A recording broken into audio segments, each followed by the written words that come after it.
Hello. അങ്ങനെ ഇഷ്ടം മാത്രത്തില് നമ്മുടെ ഈഷിത വന്നിട്ട് ഈഷിതയുടെ അമ്മയോടും ചേച്ചിയോടൊക്കെ പറയുന്നുണ്ട്, താൻ ഏത് ഡോക്ടറിനാണ് കാണാൻ പോയതെന്ന്. അപ്പൊ ഈഷിത ആദ്യം ഇങ്ങനെ മുൻകൂർ ജാമ്യം എടുക്കുന്നുണ്ടേ.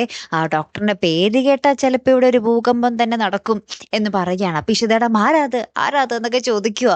പിന്നീട് നമുക്ക് കാണുവാൻ സാധിക്കുന്ന കാഴ്ച എന്താന്ന് വെച്ചാൽ, ആ ഡോക്ടർ ഉണ്ടല്ലോ നമ്മുടെ ഇഷിതയുടെ കാലിൽ വീണ് മാപ്പൊക്കെ പറയുന്നുണ്ട്. അപ്പൊ മഹേഷ് പറയുന്നുണ്ട്, ഇവരിൽ കൂടുതൽ ഇനി വിശ്വസിക്കാൻ പറ്റിയ വേറൊരു ഡോക്ടർ നമുക്കിനി ഉണ്ടാകില്ല എന്നൊക്കെ പറയുകയാണ്. അങ്ങനെ ഇഷിതേനെ അതൊക്കെ പറഞ്ഞ് സമ്മതിപ്പിക്കുന്ന ഒരു നിമിഷങ്ങളാട്ടോ പിന്നീട് നമുക്ക് കാണുവാൻ സാധിക്കുന്നത്. അപ്പൊ ഇഷിതയ്ക്ക് മനസ്സിലായി ഇനി ഈ ഡോക്ടർ ഒരിക്കലും ചതിക്കില്ല എന്ന് മനസ്സിലായിട്ടോ. പിന്നീട് നമ്മുടെ ഇഷിത ആ ഒരു സന്തോഷത്തിന് നമ്മുടെ മഹേഷിന് ഒരു സർപ്രൈസ് ഗിഫ്റ്റ് ഒക്കെ മേടിച്ചു കൊടുക്കുന്നുണ്ട്. അപ്പൊ മഹേഷ് ഇങ്ങനെ തിരിച്ചു പറയുന്നുണ്ട്, എന്തൊക്കെ വന്നാലും ആ ഡോക്ടർ അങ്ങനെ വിധി എഴുതിയത് കൊണ്ടല്ലേ നിന്നെ എനിക്ക് കിട്ടിയത്, അല്ലെങ്കിൽ കിട്ടുമായിരുന്നോ എന്നൊക്കെ നമ്മുടെ മഹേഷ് പറയുന്നുണ്ട്.